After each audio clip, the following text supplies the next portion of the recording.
الشيطان الرجيم بسم الله الرحمن الرحيم وإن كنتم في ريب مما نزلنا على عبدنا فأتوا بسورة من مثله وادعوا شهداءكم من دون الله إن كنتم صادقين فإن لم تفعلوا ولن تفعلوا فاتقوا النار التي وقودها الناس والحجارة أعدت للكافرين. அளவற்ற அருளாளன் நிகரற்ற அன்புடையோன் எல்லாம் வல்ல அல்லாஹுவின் திருப்பெயரால் ஆரம்பம் செய்கின்றேன்.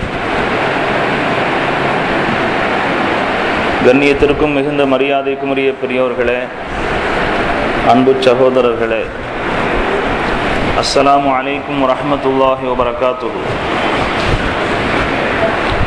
ரப்புல் ஆலமீன் அல்லாஹு ஜல்ல ஷஅனுஹு வ தஆலா திருக்குர்ஆன் ஷரீஃபின் விளக்க உரை நடைபெறும் இந்த மஜ்லிஸிலே நம்மை பங்கு பெறச் செய்திருக்கிறான்.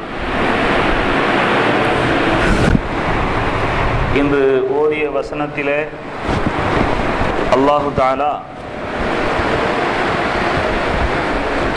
ஹஸரத் ரசூலுல்லாஹி ஸல்லல்லாஹு அலைஹி வஸல்லம் அவர்கள் அல்லாஹ்விடமிருந்து அனுப்பப்பட்ட உண்மை நபி என்பதை நிரூபித்து காட்டுகிறான். وَإِن كُنتُمْ فِي رَيْبٍ مِّمَّا نَزَّلْنَا عَلَى عَبْدِنَا நம் அடியார் முஹம்மதின் மீது நாம் இறக்கி வைத்த வேதத்தில் உங்களுக்கு சந்தேகம் இருந்தால் فَأْتُوا بِسُورَةٍ مِّن مِّثْلِهِ وَادْعُوا شُهَدَاءَكُم مِّن دُونِ اللَّهِ إِن كُنتُمْ صَادِقِينَ. முஹம்மத் தன்னுடைய புறத்திலிருந்து சுயமாக உண்டு பண்ணி சொல்வதாக நீங்கள் கூறும் குற்றச்சாட்டு உண்மையாக இருந்தால் அல்லாஹ்வை தவிர மற்ற உதவியாளர்களை எல்லாம் நீங்கள் உதவிக்கு அழைத்து கொண்டு குர்ஆன் போன்ற ஒரு அத்தியாயத்தை கொண்டு வாருங்கள் பார்க்கலாம் என்று அல்லாஹ் கூறுகிறான். ஃபைல்லம் தஃஅலு, அவ்வாறு நீங்கள் செய்ய தவறுவீர்களானால், வலன் தஃஅலு, செய்ய போவதும் கிடையாது, இவ்வாறு நீங்கள் செய்ய தவறும் பட்சத்தில் ஃபத்தகுன் நாரல்லதி வகூதுஹன் நாசு வல் ஹிஜாரா, மனிதர்களும் கற்களும் இரையாகின்ற நரக நெருப்பை நீங்கள் பயந்து கொள்ளுங்கள். உஇத்தத் லில் காஃபிரீன், அந்த நரகம் இறை மறுப்பாளர்களுக்கு தயார் செய்யப்பட்டுள்ளது என்று அல்லாஹ் குறிப்பிடுகிறான். நாம் வாசித்து காட்டிய இந்த இரு வசனங்களும் ஹஸரத் ரசூலுல்லாஹி ஸல்லல்லாஹு அலைஹி வஸல்லம் அவர்களுடைய ரிசாலத்தை உண்மைப்படுத்தும் வசனங்கள். கடந்த வாரத்தில் இரு வசனங்களுடைய விளக்கத்தை நாம் அறிந்தோம். அவ்விரு வசனங்களும் வஹ்தானியத்தை எடுத்து பேசுகின்ற வசனம். அல்லாஹ் தான் படைக்கும் ஆற்றல் பெற்றவன், வானத்தை படைத்தது அவன்தான், பூமியை படைத்தது அவன்தான், வானிலிருந்து உங்களுக்கு தேவைப்படுகின்ற மலைகளை இறக்கி வைத்து உணவுகளை வெளியாக்குபவன் அவன்தான் என்ற அல்லாஹுக்கே உரித்தான தன்மைகளை அல்லாஹ் சொல்லி, இத்தகைய தன்மைகள் வேறு யாருக்காவது உண்டா? அப்படி என்றால் இத்தகைய தன்மை உள்ளவன் மட்டும்தான் இறைவனாக இருக்க முடியும், எனவே என்னை மட்டும்தான் நீங்கள் வணங்க வேண்டும் என்று இஸ்லாத்தினுடைய மிக அடிப்படை விஷயமாகிய தௌஹீதை பற்றி அல்லாஹு தஆலா அந்த வசனத்திலே குறிப்பிட்டான். இந்த வசனத்திலே ரிசாலத்தை பற்றி குறிப்பிடுகிறான். நான் அனுப்பிய முஹம்மது நபி நான் என்னுடைய புறத்திலிருந்து அனுப்பி வைக்கவில்லை என்று நீங்கள் மறுக்கிறீர்கள். அவர் ஓதி காட்டும் என்னுடைய வசனங்கள் எல்லாம் மனிதர்களால் உருவாக்கப்பட்ட கட்டுக்கதைகள் என்று நீங்கள் குற்றஞ்சாட்டுகிறீர்கள். அந்த குற்றச்சாட்டு உண்மையாக இருக்குமானால் நீங்களும் மனிதர்கள் தானே, அதே போன்று தயாரித்து காட்ட முடிந்திருக்க வேண்டும் அல்லவா, கொண்டு வாருங்கள் பார்க்கலாம் என்று அல்லாஹு தஆலா சவால் விடுகிறான். ஹஸரத் பெருமானார் ஸல்லல்லாஹு அலைஹி வஸல்லம் அவர்கள்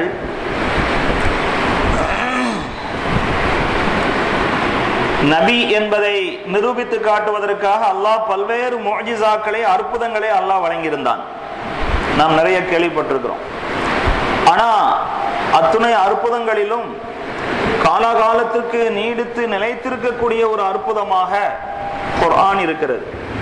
அல்லாஹு தாலா குர்ஆன் போன்று நீங்கள் தயாரித்து கொண்டு வாருங்கள் பார்க்கலாம் என்று சவால் விட்ட அந்த ஸ்டைல் கூட மனிதர்களை உண்மையிலேயே அவர்களுடைய சொல் குற்றச்சாட்டு உண்மையானதாக இருந்திருக்குமானால் அவர்கள் அதை செய்வதற்கு துணிந்திருக்க வேண்டும், அவ்வாறு செய்து காட்டியிருந்திருக்க வேண்டும். அல்லாஹு தாலா ஆரம்பமாக சொன்னான், قُلْ لَئِنِ اجْتَمَعَتِ الْإِنسُ وَالْجِنُّ عَلَى أَن يَأْتُوا بِمِثْلِ هَذَا الْقُرْآنِ மனித இனமும் ஜின் இனமும் ஒன்று கூடி இந்த குர்ஆன் போன்று ஒரு வேதத்தை கொண்டு வந்து விடலாம் என்று முயன்றால் லா யஅதூன பிமிஸ்லி, இதை போன்று அவர்களால் கொண்டு வர முடியாது. அப்படின்னா மொத்த குர்ஆனும் நீங்கள் தயாரித்து காட்டுங்கள், குர்ஆனுக்கு நிகரான ஒரு தொகுப்பை கொண்டு வாருங்கள் என்று முதலாவது சவால் விடப்பட்டது. இரண்டாவதாக ஃபஅதூ பிஅஷ்ரி சுவரின் மிஸ்லி, குர்ஆனில் உள்ளதை போன்ற 10 அத்தியாயங்கள் கொண்டு வாருங்கள் பார்க்கலாம் என்று சொல்லப்பட்டது. அதையும் குறைத்து அவர்களுக்கு சலுகை கொடுத்து ஃபஅதூ பிசூரத்தின் மின் மிஸ்லிஹி என்று இப்பொழுது வாசித்து காட்டிய வசனத்திலே அல்லாஹ் சவால் விடுகிறான், ஒரு அத்தியாயம் கொண்டு வாருங்கள் பார்க்கலாம். அல்லாஹு தாலா இதையும் தாண்டி அவர்களிடத்தில் இறுதியாக ஒரு சவால் விட்டான், ஃபல்யஅதூ பிஹதீஸின் மிஸ்லிஹி இன் கானூ சாதிகீன், அவர்கள் உண்மையாளர்களாக இருந்தால் குர்ஆன் போன்று ஒரு வாசகம், ஒரு சொற்றொடர் கொண்டு வரட்டும் பார்க்கலாம், அதாவது ஒரு ஆயத்தாவது கொண்டு வாருங்கள் பார்க்கலாம் என்பதாக அல்லாஹு தாலா சவால் விட்டு கூறினார். அந்த மக்கள் குர்ஆனின் மீது பொய்யாக தவறான குற்றச்சாட்டுகளை சொல்ல துணிந்தார்கள். குர்ஆன் ஷரீஃபில் அல்லாஹ் கூறி காட்டுவான், வைதா துத்லா அலைஹிம் ஆயாத்துனா காலூ கத சமிஅனா, அவர்கள் மீது நம்முடைய வசனங்கள் ஓதி காட்டப்பட்டால் அதெல்லாம் நாங்க காதுல கேட்டுட்டோம், லவ் நஷாஉ லகுல்னா மிஸ்ல ஹாதா, நாங்கள் விரும்பினால் இதே போன்று எங்களாலும் சொல்ல முடியும் அப்படின்னு இருமாப்போடு பேசினார்கள். நவ்ர் இப்னுல் ஹாரிஸ் என்பவர் இந்த மாதிரி எல்லாம் கூறிக்கொண்டிருந்தார். ஆனால் என்ன ஆனது, அரபக மக்களிலே குறிப்பாக மக்காவில் இருக்கக்கூடிய திறமை வாய்ந்த கவிஞர்கள், மொழியியலிலே பாண்டியத்துவம் பெற்றவர்கள், அவர்களால் கூட குர்ஆனுக்கு ஈடு இணையான ஒரு வரி ஒரு ஆயத்தை அவர்களால் உருவாக்கிட முடியவில்லை. அல்லாஹு தாலா இவ்வளவு பகிரங்கமான சவால் விட்டும் அவர்களால் ஒரு வசனம் கூட கொண்டு வந்து காண்பிக்க முடியாமல் போனது, இது உண்மையிலேயே மனிதர்களுடைய தயாரிப்பல்ல, அல்லாஹுடைய வேதம் என்பதை நிரூபிக்கிறது. சில பேர் முயன்றார்கள், குர்ஆனுக்கு நிகராக நாம் எதையாவது உண்டு பண்ணி காட்டிடலாம், இந்த சவாலை முறியடிச்சிடலாம் என்பதாக முயற்சி செஞ்சாங்க. என்ன ஆனது, மக்கள் மன்றத்தில் அந்த வசனங்கள் காட்டப்படுகின்ற போது எல்லோரும் வேடிக்கையாக சிரித்தார்கள். அவ்வாறு போட்டி போட நினைத்தவர்கள் தலை குப்பர வீழ்ந்தார்களே தவிர அவர்கள் மக்களுக்கு மத்தியில் தலை நிமிர்ந்து தம்முடைய கருத்தை சொல்லிட முடியவில்லை. அந்த வரிசையில முசைலமத்துல் கத்தாப் என்று ஒருவர் வாழ்ந்தார். ஹஜ்ரத் ரசூலுல்லாஹி ஸல்லல்லாஹு அலைஹி வஸல்லம் அவர்கள் காலத்திலே அவர்களுடைய கடைசி இறுதி நேரங்களிலே முசைலமத்துல் கத்தாப் என்பவன் ஹஜ்ரத் ரசூலுல்லாஹி ஸல்லல்லாஹு அலைஹி வஸல்லம் அவர்களிடத்தில் ஒரு தூதுக்குழுவை அனுப்பி வைத்தான். அந்த தூதுக்குழுவின் மூலமாக, நானும் இறைவனுடைய புறத்திலிருந்து வந்த நபிதான், எனக்கு ரஹ்மான் என்ற பெயரிலே ஒரு மலக்கு வருகிறார், எனக்கும் இறை செய்தி வந்து கொண்டிருக்கிறது, எனவே ரிசாலத்தை நாம் 2 பேரும் பங்கு போட்டுக் கொள்ளலாம், இந்த பூமியில் ஆளும் ஆட்சி அதிகாரத்தையும் நாம் 2 பேரும் சரியாக பங்கு வைத்துக் கொள்ளலாம் என்று தூதர்கள் வாயிலாக சொல்லி அனுப்பினான். ரசூலுல்லாஹி ஸல்லல்லாஹு அலைஹி வஸல்லம் அவர்கள் அந்த தூதர் 2 பேரிடத்திலும் விசாரித்து விட்டு முசைலமா சம்பந்தமாக நீங்கள் என்ன நினைக்கிறீர்கள் என்று கேட்டார்கள். அவர் சொல்வது உண்மை என்று கருதுகிறோம் என்றார்கள். ரசூலுல்லாஹி ஸல்லல்லாஹு அலைஹி வஸல்லம் அவர்கள் சொன்னார்கள், தூதுவர்களாக வருபவர்கள் எந்த விதமான தொந்தரவுக்கும் உள்ளாக்கப்படக்கூடாது என்ற ஒரு நியதி இருக்கிறது, அது மட்டும் இல்லை என்றால் உங்களை கொண்டிருப்போம் என்றார்கள். ஏன்னா ரசூலுல்லாஹி ஸல்லல்லாஹு அலைஹி வஸல்லம் அவர்கள் அல்லாத இன்னொருவரை பெருமானா ஸல்லல்லாஹு அலைஹி வஸல்லம் அவர்களுக்கு பிறகு நபி என்று கூறுவது குஃப்ராக, ஷிர்காக இருக்கிறது, இறை நிராகரிப்பாக இருக்கிறது. ஹஜ்ரத் ரசூலுல்லாஹி ஸல்லல்லாஹு அலைஹி வஸல்லம் அவர்களிடத்தில் முசைலமா 2 கோரிக்கைகளில் ஒன்றை வைத்தார். ஒன்று, இப்பொழுதே உம்முடைய ரிசாலத்தில் நானும் ஒரு பங்கு உள்ளவன் என்பதை சொல்லுங்கள், இல்லை என்றால் உங்களுடைய மௌத்துக்கு பிறகு உங்களுடைய ரிசாலத்துக்கு நான் தான் பிரதிநிதி, நான் ரசூலாக இந்த உலகத்தில் வலம் வருவதற்கு அனுமதி தாருங்கள் என்று கோரினார். ஹஜ்ரத் ரசூலுல்லாஹி ஸல்லல்லாஹு அலைஹி வஸல்லம் அவர்கள் பதில் கடிதம் எழுதிய போது முசைலமத்துல் கத்தாப், பொய்யன் முசைலமாவுக்கு முகமது எழுதும் பதில் என்று ரசூலுல்லாஹி ஸல்லல்லாஹு அலைஹி வஸல்லம் அவர்கள், அல்லாஹு தஆலாவுக்கு உரியது இந்த பூமி, அவன் யாரை தேர்ந்தெடுக்கிறானோ அவர்களுக்கு ஆட்சி அதிகாரத்தை தருகிறான் என்று அவனுடைய அந்த தபாலுக்கு மறுப்பு தபால் எழுதினார்கள். அந்த முசைலமா பெருமானார் ஸல்லல்லாஹு அலைஹி வஸல்லம் அவர்களுக்கு பிறகு யமாமா என்னும் போரிலே கொல்லப்பட்டான் என்பது வரலாறு. ஹஜ்ரத் ரசூலுல்லாஹி ஸல்லல்லாஹு அலைஹி வஸல்லம் அவர்களுடைய சிச்சா ஹம்ஸா ரலியல்லாஹு அன்ஹு அவர்கள் உஹது போரிலே மிக கோரமான கொலைக்கு ஆளானார்கள். அந்த மாதிரி கோரமான முறையில கொன்றவர் யாருன்னு சொன்னா வஹ்ஷி இப்னு ஹர்ப். அந்த வஹ்ஷி இப்னு ஹர்ப் சொல்வாரு, நான் இஸ்லாத்தை ஏற்றுக்கொள்வதற்கு முன்பு சிறந்த மனிதரை கொண்டு விட்டேன், ஆனா இஸ்லாத்தை ஏற்றதற்கு பிறகு அதை ஈடு செய்யும் விதத்திலே மனிதர்களில் மிக மோசமானவனையும் நான் தான் கொன்றேன். அது யாருன்னா முசைலமத்துல் கதாபை குறித்து சொல்றாங்க. அந்த வஹ்ஷி இப்னு ஹர்பின் மூலமாகத்தான் முசைலமத்துல் கதாப் கொல்லப்பட்டார். தான் நபி என்று வாதிட்டு கொண்டிருக்கக்கூடிய அந்த காலத்திலே குர்ஆனுக்கு நிகராக நானும் வஹி அறிவிக்கப்படுகிறேன், எனக்கும் வஹி வருகிறது என்று சொல்லி சில வார்த்தைகளை உண்டு பண்ணி மக்களுக்கு மத்தியில கொண்டு வந்து காட்டினார். அதில் ஒன்றுதான் அல் ஃபீலு மல் ஃபீலு வமா அத்ராக மல் ஃபீலு லஹு குர்தூமுன் லஹு தனபுன் வபீலுன் வல் குர்தூமு தவீலுன். பார்த்தா அரபி வாசகம் குர்ஆனுடைய அந்த வாக்கிய போங்குக்கு, அந்த ஸ்டைலுக்கு ஒத்திருப்பது போல தெரியும். குர்ஆன் ஷரீஃபிலே அல்லாஹு தஆலா அல் காரிஅத்து மல் காரிஆ வமா அத்ராக மல் காரிஆ, திடுக்கிடச் செய்யும் ஒரு செய்தி. அந்த செய்தி என்னன்னு தெரியுமா? யௌம யகூனுன் நாசு கல் ஃபராஷில் மப்சூஸ். அந்த திடுக்கிடச் செய்தி ஏற்படும் நாளையிலே மனிதர்கள் எல்லாம் சிதறி கிடக்கும் ஈசல்கள் போன்று ஆகிவிடுவார்கள்.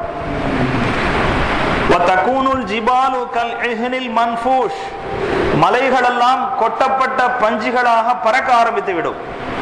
அந்த அளவுக்கு கியாமத்தில் ஏற்படுகின்ற ஒரு பயங்கர நிகழ்வை நமக்கு ஒரு எதிர்பார்ப்பை ஏற்படுத்திவிட்டு அல்லாஹு தாலா அதனுடைய பிரமாண்டத்தை நம்முடைய மனதில் புரிய வைப்பதற்காக ஒரு கேள்வி எழுப்பி பிறகு சொல்லி காட்டுகிறான்.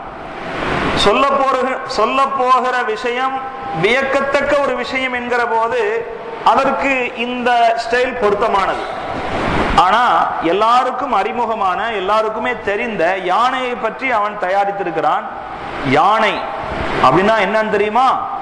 ஒமா அதுராக மல் ஃபீலு, யானைனா என்னன்னு தெரியுமா அப்படின்ட்டு அதுக்கு ஒரு குட்டையான வால் இருக்கும், நீளமான தும்பிக்கை இருக்கும் அப்படின்னு சொல்லி சொல்றான். வார்த்தையைத்தான் காப்பி அடிக்க முடிஞ்சதே தவிர அதனுடைய பொருள் நயத்தை அவனால் ஈடு செய்து சொல்ல முடியவில்லை. எல்லோரும் இதை கேள்விப்பட்டு சிரித்தார்கள். இதுல என்ன பிரமாண்டம் இருக்கிறது? யானையை பத்தி இப்படிப்பட்ட ஒரு எதிர்பார்ப்பை எல்லாம் உண்டாக்கிட்டு சொல்ல வேண்டிய தேவையில்லையே, எல்லாருக்குமே அது தெரிஞ்சது தானே அப்படின்னு சொல்லி நினைச்சாங்க. இதே மாதிரி தான் அல்லாஹ் குர்ஆன் ஷரீஃப்ல மிக வேகமாக செல்லக்கூடியவைகளின் மீது சத்தியமாக,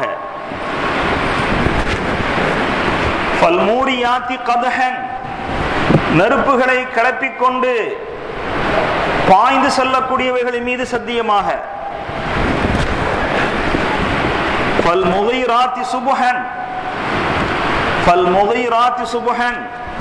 காலை பொழுதிலே என்று சொன்னால் நெருப்பை கிளப்பிக் கொண்டு பாய்ந்து செல்லக்கூடியவைகள் மீது சத்தியமாக, காலை பொழுதிலே எதிரிகள் படையின் மீது தாக்கக்கூடியவைகள் மீது சத்தியமாக, அவ்வாறு பாய்ந்து சென்று ஃபஅஸர்ன பிஹி நக்அன் புழுதிகளை கிளப்பி செல்லுமே, ஃபவஸத்ன பிஹி ஜம்ஆ எதிர்ப்படைகளுடைய நடுப்பகுதியில் போய் தாக்குமே, அப்படிப்பட்டவைகள் மீது சத்தியமாக இன்னல் இன்சான லிரப்பிஹி லகனூத் மனிதன் தன்னுடைய இறைவனுக்கு நன்றி கட்டவனாக இருக்கிறான் என்று அல்லாஹ் சொல்றான். மனிதனுடைய நன்றி கட்ட குணத்தை பற்றி அல்லாஹ் விளக்குவதற்கு முன்பு சில விஷயங்களின் மீது சத்தியமிட்டு சொல்கிறான். சத்தியமிடுறது என்பது பெரிய பெரிய விஷயங்கள் மீது தான் சத்தியமிடப்படும். அல்லாஹு தஆலா இங்க சத்தியமிட்டிருக்கிற இந்த வார்த்தைகள் இருக்கிறதே, முற்காலத்தில் இதற்கு சொல்லப்பட்ட விளக்கம் என்னன்னா வல் ஆதியாத்தி வபுஹன், மிக வேகமாக மூச்சிறைக்க வேகமாக செல்லக்கூடிய குதிரைகள் மீது சத்தியமாக. ஆனா அல்லாஹ் தஆலா அங்க குதிரைங்கிற வார்த்தையை சொல்லல, அதை நம்ம கவனத்துல வைக்கணும். வேகமாக செல்லக்கூடியவைகள் என்கிற பண்பை சுட்டி காட்டும் வார்த்தையை தான் சொல்லியிருக்கிறான். அந்த பண்புக்கு உரியது எது என்ற அந்த வார்த்தையை சொல்லல. காரணம் என்னன்னா அல்லாஹு தஆலா நிறைந்த ஞானம் உள்ளவன் அல்லவா. வெறும் குதிரையை சொல்லி இருந்தா அது அந்த காலத்துக்கு மட்டும்தான் பொருந்தும். அந்த காலத்தில் நடக்கின்ற யுத்தங்களிலே குதிரைகளின் மூலமாக சென்று தாக்கக்கூடிய பழக்கம் இருந்தது. எனவே குழம்பிலிருந்து நெருப்பை கிளப்பிக் கொண்டு வேகமாக காலை உதைத்து செல்லும் குதிரையின் மீது சத்தியமாக என்று சொன்னாங்க. பாறைகள்ல கல்லுல வேகமாக செல்லும் போது நெருப்பு பொறிகள் கிளம்பும் என்ற அர்த்தம் அப்பொழுது செய்யப்பட்டது. ஆனா இப்போ ஏவுகணைக்கு அது சொல்லப்படுது. அப்போ அல்லாஹு தஆலா குர்ஆனுடைய ஆயத்துல வேகமாக செல்லக்கூடிய பொருள் என்றுதான் சொன்னானே தவிர அது என்ன பொருள்ங்கிறத சொல்லாம மறைச்சதன் மூலம் எந்த காலத்திற்கும் அது எவ்வளவு பெரிய வளர்ச்சி ஏற்பட்ட காலத்திற்கும் அந்த ஆயத்து பொருந்தும் விதத்துல அல்லாஹ் சொல்லியிருக்கிறான். இந்த மாதிரி சென்று அதுவும் எதிரி படைகளுடைய நடுப்பகுதியிலே போய் தாக்கக்கூடியதெல்லாம் சொல்லியிருக்கிறத பார்த்தா ஏவுகணை குறித்தே அல்லாஹ் தஆலா சொல்லியிருப்பது போல தெரிகிறது. இத்தகைய இந்த வசனத்துக்கு ஈடாக அவன் சில வசனங்களை தயாரித்து சொன்னான். அந்த வசனங்கள் என்னன்னா வல் முப்திராத்தி ஸரஅன், விவசாய பயிர்களை முளைப்பதற்காக வேண்டி தூவும் தானியங்களின் மீது சத்தியமாக, வல் ஹாசிதாத்தி ஹஸ்தன், அறுவடை செய்யக்கூடியவைகளின் மீது சத்தியமாக, வத்தாரியாத்தி கம்ஹன், கோதுமைகளை பரத்தும் விஷயங்களின் மீது சத்தியமாக, வத்தாஹினாத்தி தஹனன், அவைகளை அரைக்கக்கூடியவைகளின் மீது சத்தியமாக, அவைகளை ரொட்டி போடக்கூடியவைகளின் மீது சத்தியமாக என்று இதெல்லாம் இதனுடைய பொருள் இருக்கு. இதுல பாத்தீங்கன்னா வலாதியாத்தி என்ற அந்த வார்த்தையை போன்று காப்பி அடிக்கின்ற ஒரு சில வாசகங்களை தவிர இதுக்கு ஏதாவது அர்த்தம் இருக்கா, இதுல ஏதாவது ஒரு பிரமாண்டமான செய்தி தகவல் சொல்லப்பட்டிருக்கான ஒண்ணும் கிடையாது. சாப்பாட்டை பத்தி பேசுகின்ற வார்த்தைகளாகத்தான் அது இருக்கு. அது ஒரு பெரிய விஷயமே இல்லை. இந்த மாதிரி எல்லாம் சிலர் தயாரித்தார்கள். மிக திறமை வாய்ந்த கவிஞர்கள் எல்லாம் காபத்துல்லாவுக்கு முன்னால குர்ஆனுக்கு ஈடான ஒன்றை நான் தயாரித்து விட்டேன் என்று கொண்டு போய் தொங்க போட்டாங்க. மறுநாள் ஒரு முஸ்லிம் அதை பார்த்தாரு. அவருடைய மனதுல கவலை வந்துச்சு. குர்ஆனுடைய சில வசனங்களை எழுதி அதுக்கு பக்கத்துல தொங்க போட்டாரு. பக்கத்தில் தொங்க போட்ட அந்த வார்த்தைகளை பார்த்த உடனேயே ஏற்கனவே போட்டிக்காக கவிதை எழுதினவர் மனம் மாறி முஸ்லீம் ஆயிட்டார். இந்த அளவுக்கு குர்ஆனை எதிர்க்க முனைந்தவர்கள் எதிர்க்க முடியவில்லை. இவ்வாறு அந்த காலத்தில் சொல்லப்பட்ட சவால் இன்றும் தொடர்கிறது. இனி கியாம நாள் வரையிலும் தொடர்ந்து மக்களுக்கு அறைகூவல் விடுத்துக்கொண்டே இருக்கிறது. யாராலும் அது செய்ய முடியாமல் போய்விட்டது, செய்ய முடியாமல் தான் போகும்.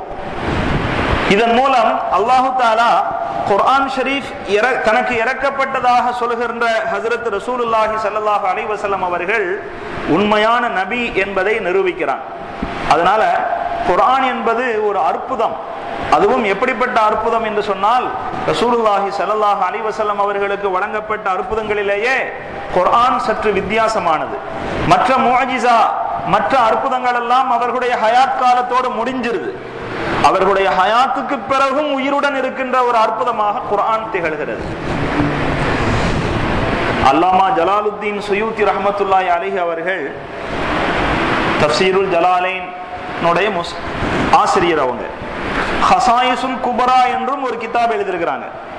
அந்த கிதாபுல குறிப்பிடுவாங்க ரசூலுல்லாஹி ஸல்லல்லாஹு அலைஹி வஸல்லம் அவருடைய வஃபாத்துக்கு பிறகும் உயிருடன் இருக்கக்கூடிய 2 முஅஜிஸாக்கள் இருக்கிறது.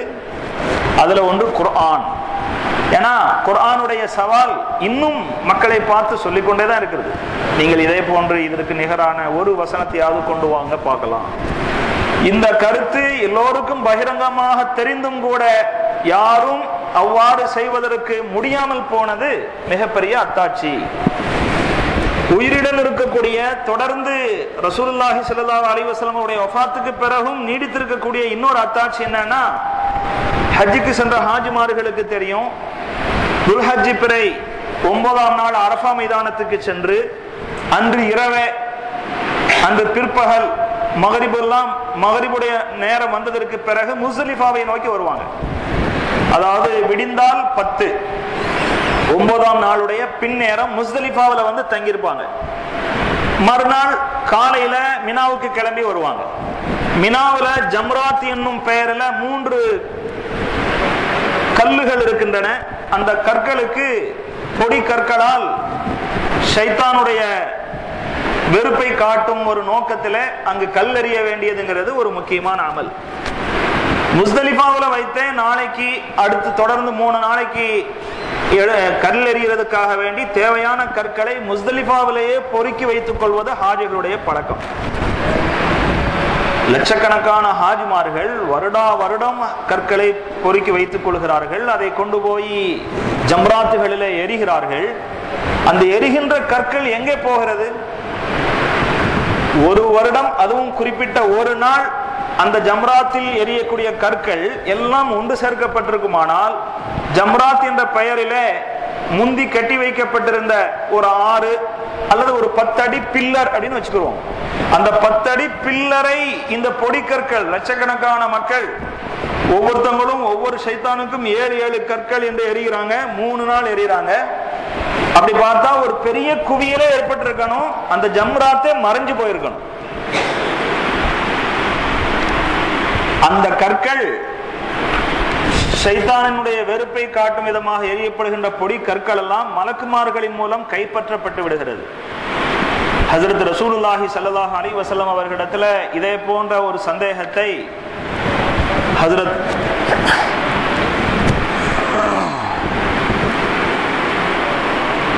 அபூ சயீத் ரலியல்லாஹு அன்ஹு அவர்கள் கேட்டார்கள். ஹஜ்ரத் இப்னு அப்பாஸ் ரலியல்லாஹு அன்ஹுமா அவர்களிடத்துல அபு துஃபைல் என்கிற ஒரு தாபிஈ கேட்கிறாங்க,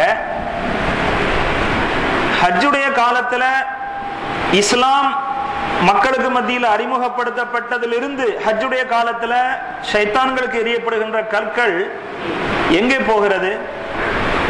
அப்போ அவங்க சொன்னாங்க, மா துகுபில மின்ஹும் ருஃபிஅ, ஹாஜிகள்ல யாருடைய ஹஜ் மக்பூல் ஆச்சோ அவங்களுடைய கற்கள் எல்லாம் உயர்த்தப்பட்டு விடும். வலம் யுதகப்பல் மின்ஹும் துரிக, எவர்களுடைய ஹஜ் ஏற்றுக்கொள்ளப்படவில்லையோ அவங்களுடைய கற்கள் எல்லாம் அங்கே விடப்படும். இந்த மாதிரி ஒரு ஏற்பாடு அல்லாஹ் செஞ்சிருக்கிறான். அப்படி மட்டும் செய்யலன்னு சொன்னால் சத்த மாபைனல் ஜபலைன், 2 மலைகளுக்கு மத்தியில் உள்ள பகுதி பூரா கற்களால் நிரம்பி போயிருந்திருக்கும் அப்படிங்கிறாங்க. இதே கேள்வியைத்தான் ஹஜ்ரத் அபூ சயீத் அல் குத்ரி ரலியல்லாஹு அன்ஹு அவர்கள் ரசூலுல்லாஹி ஸல்லல்லாஹு அலைஹி வஸல்லம் அவர்களிடத்துல கேட்டப்போ சொன்னாங்க, இன்னஹு மா துகுபில மின்ஹா யுர்ஃபஉ. ரசூலுல்லாஹி ஸல்லல்லாஹு அலைஹி வஸல்லம் அவர்கள் சொல்கிறார்கள், அந்த கற்களில் மக்பூலானவைகள் உயர்த்தப்படுகிறது. வலௌலா ذلك لرأيتها مثل الجبال, இந்த மாதிரி மட்டும் இல்லை என்றால் இந்த கற்களை ஒரு மலையளவு நீ பார்க்க முடியும் என்று ரசூலுல்லாஹி ஸல்லல்லாஹு அலைஹி வஸல்லம் அவங்க சொன்ன செய்தி சுனனு பைஹகியில பதிவு செய்யப்பட்டிருக்கிறது.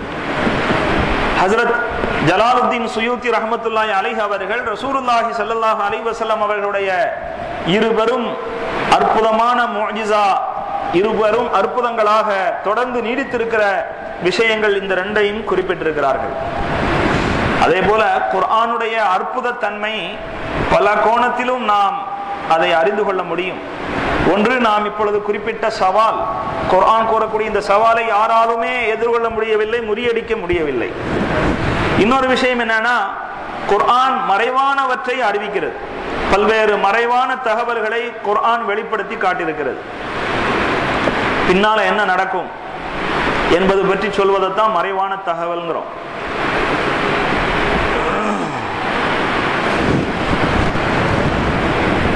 காஃபிர்கள் அவர்கள் தோற்று போவார்கள் என்பதாக குர்ஆன் சொன்னது, அது நடந்தது. ரோம் நாட்டு சாம்ராஜ்யம் வெகு காலத்தில் தோற்கடிக்கப்படும், அது வெற்றி கொள்ளப்படும் என்று குர்ஆன் சொன்னது.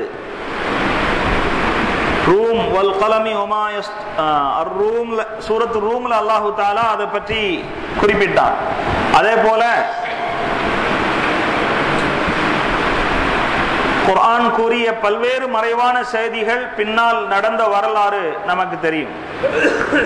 இன்னொரு சிறப்பம்சமாக முன் சென்ற சமுதாயத்தினுடைய செய்தியை குர்ஆன் தெளிவாக சொல்லி காட்டுகிறது. மூசா அலைஹிஸ்ஸலாத்து வஸ்ஸலாம் அவர்களுடைய கூட்டத்தினர்கள், அதே போல ஈசா அலைஹிஸ்ஸலாத்து வஸ்ஸலாம் அவர்களுடைய கூட்டத்தினர்கள், அதற்கு முன்பு வாழ்ந்த நபிமார்கள், அந்த நபிமார்களுடைய சமூகத்தார்கள் நபிமார்களிடத்தில் நடந்து கொண்ட விதங்கள், இவ்வாறு முன் சென்ற சமுதாய செய்தியை குறிப்பிடுவதன் மூலமாகவும் குர்ஆனுடைய அற்புத தன்மை வெளிப்படுகிறது.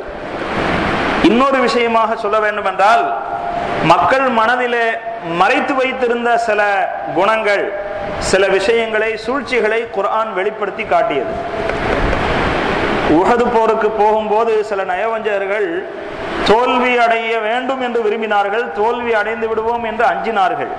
இது ஹம்மத் தாயிஃபதானி மின்கும் அன் தஃப்ஷலா வல்லாஹு வலியுஹுமா வ அலல்லாஹி ஃபல்யதவக்கலில் முஃமினூன் என்ற வசனத்தின் மூலம் அல்லாஹு தஆலா அதை வெளிப்படுத்தி காட்டினான்.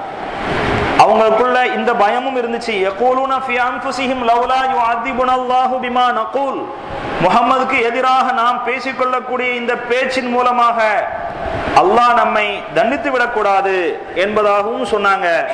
அல்லாஹ் அவ்வாறு பேசிக்கிறாங்கிறதையும் சொல்லிட்டான்.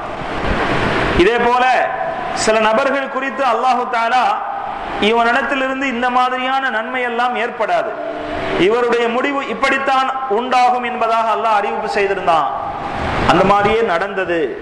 உதாரணத்திற்கு சொல்லணும்னு சொன்னா, யூதர்களை பற்றி அல்லாஹு தஆலா அவங்க அல்லாஹுடைய தனிப்பட்ட நேசத்துக்குரியவங்கன்னு சொல்லி மற்றவங்களிடத்துல பீற்றிக்கிறாங்க. அல்லாஹ் சொல்றான், அந்த மாதிரி அவங்க அல்லாஹுடைய தனிப்பட்ட நேசத்துக்கு சொந்தக்காரர்களாக இருந்தாங்கன்னா மரணத்தை விரும்பட்டுமே பார்க்கலாம், மௌத்தை விரும்பி ஏற்றுக்கொள்ளட்டுமே பார்க்கலாம் என்று அல்லாஹு தஆலா சொன்னான். அல்லாஹ் அதிலே சொன்னான், வலயத்த மன்னௌஹு அபதன், அவர்கள் ஒரு காலமும் மௌத்தை விரும்பவே மாட்டாங்க. குர்ஆன் இந்த அளவுக்கு உறுதிபட சொல்லிவிட்டது. இன்று வரை அவர்கள் எல்லோரும் ஒன்று கூடி நாங்கள்லாம் மரணத்தை விரும்புறவங்க தான் என்று ஒரு பகிரங்க அறிவிப்பு செய்ததாக வரலாறே கிடையாது. குர்ஆனுடைய இன்னொரு விசேஷத்தன்மை என்னன்னா ஈர்ப்பு சக்தி. குர்ஆன் அது மற்றவர்களுடைய மனதை சீக்கிரமாக ஈர்த்து கொள்ளக்கூடிய ஒரு வசீகர தன்மை வாய்ந்ததாக இருக்கிறது. குர்ஆனை ஏற்றுக்கொள்ள மனமில்லாதவர்கள் கூட குர்ஆனுடைய அழகிய வாக்கிய நயத்துக்கு முன்னால் சரணடைந்தார்கள் என்பது வரலாறு. அபூஜஹல் இஸ்லாத்தை வன்மையாக மறுத்தவன், குர்ஆனை ஏற்றுக்கொள்ள கொஞ்சம் கூட தயாராகாதவன். அபூஜஹல், அபூ சுஃபியான், அஹ்னஸ் இப்னு ஷுரைக் இந்த மூன்று பேரும் தனித்தனியாக ரசூலுல்லாஹி ஸல்லல்லாஹு அலைஹி வஸல்லம் அவர்கள் இரவு நேரத்தில் ஓதக்கூடிய குர்ஆனை நம்முடைய காதால கேட்கணும், அந்த இனிமையை கேட்டு ரசிக்கணுங்கிறதுக்காக வேண்டி ஒருவர் வருவது மற்றவருக்கு தெரியாது. தனித்தனியாக முடிவு பண்ணி ரசூல் ஸல்லல்லாஹு அலைஹி வஸல்லம் அவருடைய வீட்டை சுற்றி வந்து நின்றார்கள். இருட்டு நேரம் இல்லையா, ஒருவர் வந்திருக்கிறது மற்றவருக்கு தெரியாது. வெளிச்சம் வந்ததற்கு பிறகு எல்லாம் பிரிஞ்சு போகும்போது பார்த்தா மூணு பேருமே அங்க இருந்த செய்தி அவங்களுக்குள்ள தெரிய, ஒருவர் மற்றவரை பார்த்து, என்னப்பா நீ இவ்வளவு எதிர்ப்பு வெளியே காட்டுற, நீ வந்து இப்படிலாம் நிக்கலாமா, இப்படி ஒவ்வொருத்தவங்களுக்கு கையில பேசிக்கிட்டாங்க. சரி, இனிமெல்லாம் இப்படி செய்யக்கூடாதுன்னு அப்படின்னு சொல்லிட்டு அவங்களுக்குள்ள ஒரு உறுதிமொழி எடுத்துக்கிட்டாங்க. உறுதிமொழி எடுத்தா மறுநாளும் அவர்களால் அவ்வாறு இருக்க முடியவில்லை. பலவந்தமாக இந்த குர்ஆனின் பக்கம் ஈர்க்கப்பட்டார்கள் என்பதற்கு இது ஒரு நிதர்சனமான வரலாறு. மறுநாளும் ஒவ்வொருத்தருமே என்ன யோசிச்சாங்க, நேரத்தை உறுதிமொழி எடுத்திருக்கோம்ல, அவங்க 2 பேரும் வரமாட்டாங்க, தெரியாம நம்ம மட்டும் போயிடலாம், இப்படியே 3 பேரும் யோசிச்சிருக்காங்க.